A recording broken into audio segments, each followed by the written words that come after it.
Sam Roberts here at the WrestleMania 30 Radio Row with Cesaro. Cesaro, what's the haps?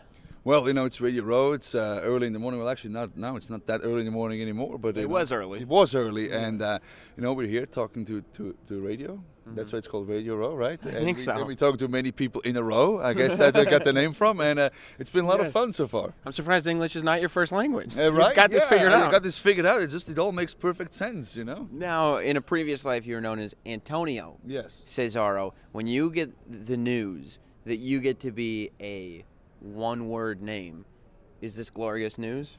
Well, of course it's glorious news. All the greats had one words. I was just earlier, they asked me to compare myself to the, like, for example, Madonna, Bono, Pele, Eminem. And I'm like, well, and they would ask, who is the best? And I was like, well, see, all those are great, are the best of their genre, and I'm the best of my genre. So it just works perfect, right? So they're going to just give you the one name. Yeah, it just, that's what they do. Now, when your goal is to be a WWE superstar and to be one of the top guys, but there just isn't, historically not been a lot of European superstars, especially in the main event. Is that something that coming up deters you, or do you not even think about it? To be honest, I haven't even thought about it. To me, it's always, people are always talking about, well, there haven't been a lot of this and that, and historically this. To me, it's like we're making history, and there's never been a Swiss wrestler to begin with, and there's never been there haven't been that many from Europe to begin with. So that's maybe why there haven't been many main event level superstars. So and to me, that's just, well, if that's another thing I can change, then why not? Right. You came from the Indies, Ring of Honors, where you got your most fame before the WWE. Did it take a degree of convincing that you could make that transition before it would kind of be allowed, or has it been a natural thing? I think luckily it has been quite a natural thing for me. Obviously everything takes a while to transition and get used to. And, with Ring of Honor, and the independence, I traveled all over the world. I went to Japan and everywhere on a regular basis at that point. And I was like, well, the next logical step for me would be WWE. And I always really enjoyed going different places and learning new styles and learning new environments. When you go to Mexico or Japan or Australia or Europe, wherever you go, it's always different crowds, different preferences, different things, and that's the fun about this sport. So when I came to WWE, of course there were new things to learn, but I love learning new things, and I think that's what's so fun in wrestling. It keeps evolving. That's what's so fun in WWE. The product, it keeps evolving, keeps going different, and I think I'm having a lot of fun doing that. And you were able to come in and actually learn from people, not kind of, did you at all have the attitude of, do you know where I've been? You're not going to tell me how to do this. Well, see, when you think you know it all, you should probably quit. And I think that's a good thing. Like, that's in every sport, job, whatever you do for a living. If you think I know it all, you should probably stop, because you can always learn, you can always get better. And I think you need a good mix of, you need the confidence of, like, I know what I'm doing, but I'm willing to learn and I want to get better at it. Right. So now, when you developed the move that I think has made you famous, where you pick an opponent up by their ankles and you spin them around as many times as you humanly possibly can, did it have an immediate response, or was it kind of this thing that, oh, the crowd is really responding to this, and then people in the back start enjoying it, and then... I used that move before I came to WWE, and I just haven't done it in a while, and then I did it against Santino, and everybody was essentially, the whole arena was standing up, and I was like, yeah, I guess I'll keep doing that. And then, but that's one of those moves that you probably would not think is a WWE style move. Well, see, like, what is it? What is WWE style? People ask me, and I always ask them, well, what is WWE style? And there's not really an answer, because it's just whatever is good, whatever entertains, and that's the style everywhere you go. So you just have to find you have to find your own style in WWE. I think that's the important thing.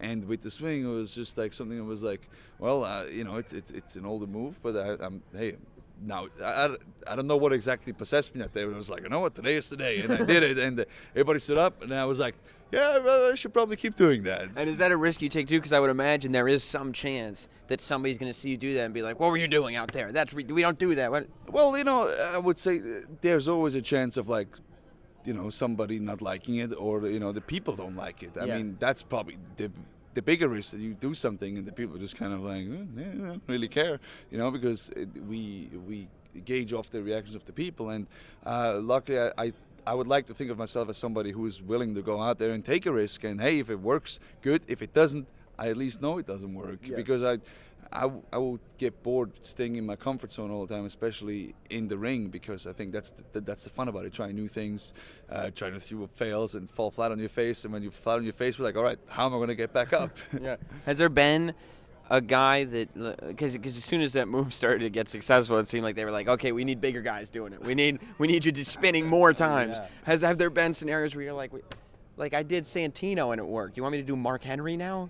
Yeah, I don't think I could do Mark Henry or Big Show. They're just plain simply too big. Like, and then the thing is that you meet them and you don't realize how big they are until you see them in person. I don't think the TV screen do them justice. So I think the Great Khali was a good biggest swing. Yeah, I think that's a good end of the list. Yeah, that's the top. Like that's as far as we're going. What's the most number of spins that we've done? The most I've done in WWE, I think, was 29. Jesus Christ! And when you're spinning, because I notice sometimes the audience starts counting along, but then they just start getting into a rhythm where they're just counting by rhythm, and they're not even counting the spins anymore. That's completely fine. I always go by the crowd. So, okay. But it's something that the crowd enjoys and they can have fun with, and I'm trying to get it in the rhythm. So yeah, So when you get pitched that you're going to be a real American with Zeb Coulter and Jack Swagger, which is basically, I think, kind of a takeoff on the Tea Party and conservative. American value, family value Americans. Mm-hmm. Are you happy with that, or are you going like I don't get it? Well, see, it was actually interesting because I talked to Zeb before we ever appeared on TV together in catering for a long time about essentially what's wrong with this country, or like kind of like about our views and just. How we think that and not just America, but it's also like a worldwide thing where I think it's just people are getting soft, and I don't mean that in you can look at it all negative, but I'm also like maybe I'm getting older and I see like okay, our grandparents thought that we were soft, right, and their grandparents thought they were soft. You're just kind of becoming a crotchety old man, and so on. Yeah, but it's like something that has been going on. I feel like that. Like from generation to generation, that people just, it becomes a different world, and different things become like important. For example, nowadays, people are more focused on becoming some kind of an internet favorite, darling, or celebrity, and trying to live off that for the short time that they have. Mm-hmm. And I think, people are not willing to work as hard maybe, or that they think they can achieve success overnight, which it happens overnight, but then it also like flees again overnight, and it's really fast. Do you find that in wrestling? Like, can you tell when somebody's coming in and just wants to be famous? Like, it's not putting the work in? Yes, definitely. And like there is that 1 in a million actually that's ridiculous, because I'm 1 in 10 million, because there's very few Swiss people, but you know what I mean. There's that 1 in a billion, let's say, because that's more realistic. That can come in, just wants to do it for the money, is actually really talented and makes it. But for every one of them, there's hundreds and hundreds of other people who, like, you know what I mean. I'm fairly new to the WWE, but I've been still doing this for quite a long time, right. And even like. If you look at Daniel Bryan, who is successful now, he's been doing that for a while. He's not an overnight sensation, and mm-hmm. even if people wanna think that he just got popular and famous with the Yes, and like all of a sudden, it's not all of a sudden. He's been putting his work in for 10+ years. And was that your psychology from the beginning of this? Like, did you realize, okay, this is gonna be a long-term thing, or was it? in the beginning you just want to get big, and then you realize, oh, if I really want to do this, it requires time. And Well, see, I think like if you go into something with like I want to be famous, it's kind of for the wrong reasons, for lack of a better term. Of course, that could or should be your goal. My goal first was like, okay, I want to be a wrestler. Okay, I want to do this more often. Okay, now I got to a point I want to do this as a full-time job. Now I want to be in the WWE. You know what I mean? So like, I think if you love what you do, no matter what job, if you're an electrician and you learn your job and you love your job, you'll become better at it and you'll be the best electrician in town, and then that is your fame, and that's what you're good for, and that's what people will come to you for. And I think that's what it is like it's the same thing in radio. If you become a radio DJ because I want to be famous, like, well, it's going to be really hard. But if you just love radio and your love for radio and for talking and interviewing people comes across, people will start to like you because they can feel you have a passion for it. And I feel that's what's happening with our the crop of guys that are becoming, like the fans react to now. It's like they can just, you can't tell what it is, but you just, there is something there that's not explainable, and it's just that thing. Are you surprised at how many guys that you worked with on the independents and in Ring of Honor are now with you in WWE, or do you think that's more of what you were saying, that these are the guys that were putting the work in? I would think so. Like there are certain guys that you meet and on the indies, for example, and I was like, okay, they were in, I think it was like, I don't know exactly what year it was, maybe 2009 or something like that. There were 3 months where I was on every single weekend. I saw Daniel Bryan, and that was from Ring of Honor to Germany to Australia to like everywhere in the world. We would just happen to be on the same shows together, because like if you're on the independents, you're independent. You book your own, you're your own agent. So like that just happened. Like for example, like Sami Zayn or Adrian Neville, those guys, like I saw them all the time. Or even for example Neville, I didn't see as often, but he was always busy. I still to this day I always check results, check results, see what's going on in the world of wrestling, because that's what I love. And like he was always super busy. So you can see, okay, maybe he'll be there someday.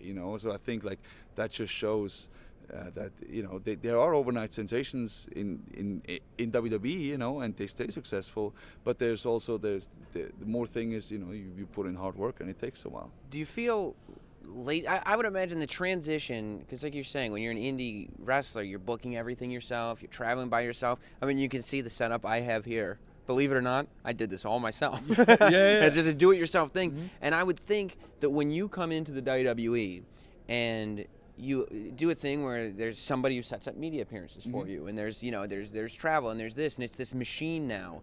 Is there a part of you that at least at first felt lazy for not doing it all yourself? It's just it is different, and it's like you said, we have people setting up for stuff, we have people looking up for us, and I have a different appreciation for it, I would say, and I have a different appreciation for you coming in and setting in your own stuff, because that's like, I know what that feels like, and I feel like that's but like with WWE, it's like, it's so great, and you see how much goes into it, and like, because I know, like I used to design my own shirts, made my own 8x10s, sold them, this, that, and now you see that all happens for you. But I feel like at first there must, because that's a rewarding feeling when you're doing something completely yourself, and then it works. It is kind of like weird to give it out of your hands and people do it for you, but on the other hand, it's like we're very, very busy. So it's actually very good that somebody else does it, because like this weird fact, I used to make all my own gear on the indies. I made my own gear, and now I have other people make my gear because I simply do not have the time. Because I used to be fairly fast at it, I thought, but like I just don't have the time to make my own gear anymore. And even to the at the beginning of my WWE career, I made some of my own trunks, and it's just, I don't have the time for that. So like now it's like I really wouldn't have the time to design stuff on top of it, and I still try to like have shirt ideas or something like that. You know what I mean? So but you do learn, I guess, to trust the people around you to say, you know what, they're good at what they do. I'm going to let them do it. Exactly, and I was asked this morning when it was 6 o'clock when we started. They were like, "Oh, you're very upbeat and happy to be here," like, and I'm like, "Well, yeah, because this is what I work for." And you guys are all here, so I feel like like if you guys can get up and come and talk to us, like we need to, like now we need to be, we're allowed to, and it's our privilege to be here and talk to everybody, you know what I mean? And I would imagine also realizing that this level of appreciation, you've seen you know what it's like to wrestle in front of 15 people. Yeah. So you like to see this level of appreciation for what you do at this point has got to be like, yes. Exactly, and like to me, it's not like, okay, I made it, I can lean back. To me, it's like, no, now it's time to kick it in gear. And it's kind of funny because every time you think you, for lack of a better term, made it, or like it's the same thing. Like, you know, once you think you know it, or once you think you made it, you should probably stop, because like there's always something more to do. And like every stage, you know, like when I was there, like I got to FCW, and then it was like, okay, now I need to kick it in gear. And then, you know, like they freaking launch NXT, and they have the Performance Center, and it's like, I was never at the Performance Center, but like Full Sail started like right as I was about, you know, like started on TV as well, but I still kept doing there because it was like, all right, now it's time to kick it in gear. And then, you know, like I was US champion, and it was like the same thing, and it's just like it's just next level, and it's just different challenges, and that's the fun, because there's always something new thrown at you. You know, like you come here and it's like, okay, interview with China, and then with Japan, and then come over here and do radio, and it's just it is fun. But I think, you know, that if you've done it on the independent level, you have a different appreciation for it, and I think that's, yeah. How do you like going back to NXT? You've been on the main roster for a while, and you've gained a pretty significant level of fame, but you're still going back to NXT and being involved in their storylines and doing quite a few matches. How do you feel about doing that? You know, I felt good, because to me, I live fairly close, and I was like, okay, I can go there, and I can.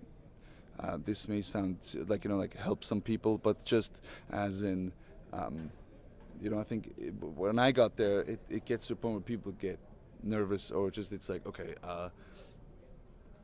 I think I have a different kind of freedom when I'm there, or I just know a little how it works, and if I can help, you know, people realize. Like a lot of people, they're like, "Oh man, your match with Sammy was awesome." They haven't really seen Sammy before, but you know, for like that helped both of us. You know what I mean? So I think it was always very important for me to be part of NXT, because that's the future, and you know, you can't say future without Cesaro in it. I don't know if that works, but yeah, no. I just made that up. But, yeah, now I'm getting the English as the second language thing. But you know, NXT is very important because that's where the future is coming from. You know what I mean? So, yeah. Are you happy with your spot at WrestleMania 30? Well, you know, same thing. You know, like last year I was not on WrestleMania, and I was frustrated, and I used that frustration as motivation, which is something I do. Like, I think it's very important to do. If you get frustrated, you just need to use it as motivation, because everybody gets frustrated. Sure. It just is important to do it, to use it for something positive. And you know, I was like, all right, I'm going to be on. You know, I'm going to work as hard as I can to be on WrestleMania 30. And you know, like I made it on WrestleMania 30. I'm on the kickoff in the four-way tag for the tag team championship, which is pretty sweet. And you know, like, do I want to be on the main card and on a high-profile match next year? Of course I do. It would be wrong of me not to, you know. So that's the same thing we talked about. You know, I just want to get better every day. But the interesting thing too about the pre-show is that this year the pre-show's on the WWE Network. Just like so is WrestleMania. Yes, so yes. Technically WrestleMania is just like 6 hours long or however. Yeah, with the network is amazing. I was yesterday when on the way to. No, that's what I was going to ask you. I mean, okay. you brought up the network because I'm on the show Countdown, as you are. Yes. We're contributors on that show. Yes. And I talked to somebody who told me that you found out. They said that some of the guys, they don't want to do the interviews. They don't want to talk about this or that. You found out that they were doing a segment on Scott Steiner and specifically asked if you could sit down and talk about Scott Steiner promos. Yes, I did, because, you know, like that's something, like, they were like, are we going to do Scott Steiner? I'm like, whoa, I want to be on that, because Scott Steiner is awesome and his promos rock, and it's just because it's the same thing. Like, it's just something where it's like you cannot recreate it. Like, I can recite it, which I did on the Countdown show, but it's awesome because it's Scott Steiner and it's pure entertainment. And you look in his eyes and you're like in that one promo where he's doing math the whole time. Yeah.